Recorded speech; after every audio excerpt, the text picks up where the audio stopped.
ക്ഷണിക്കാതെയാണു അമ്മേ ഞാൻ വന്നത്.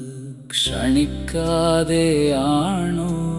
അമ്മേ ഞാൻ വന്നത്. നാൽക്കവലയില്ലാരും എന്നെ വിളിച്ചില്ല എന്ന് ചൊല്ലിയപ്പോൾ നാഥൻ വരാൻ പറഞ്ഞു. എനിക്ക് കൂലി സ്നേഹം മാത്രം മതിയേ, സ്വർഗമെന്നത് സ്നേഹമല്ലേ. സ്നേഹിക്കുന്നതല്ലേ സ്നേഹിക്കപ്പെടലുമല്ലേ.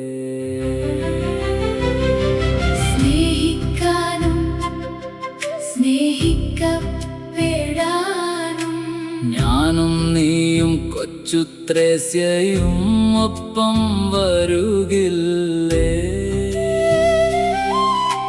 ധാരാളം കുഞ്ഞുമാലാഖമാരോടൊപ്പം ധാരാളം സ്വർണ്ണറോസ പുഷ്പങ്ങൾ വിതറണ്ടേ.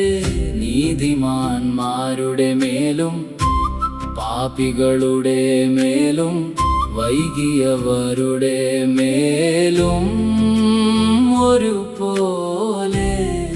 ഒരുപോലെ സ്നേഹമെന്നാൽ ഒരുപോലെ സഹനമെന്നുണ്ടു.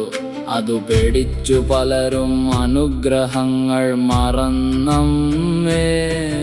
അനുഗ്രഹം വളരുമ്പോൾ, മക്കൾ വലുതാകുമ്പോൾ, കീർത്തി വർദ്ധിക്കുമ്പോൾ അനുഗ്രഹം മറക്കും. പലരും വാക്കുമാറ്റുന്നു, സാക്ഷ്യം ചെയ്യാൻ ലജ്ജിക്കുന്നു.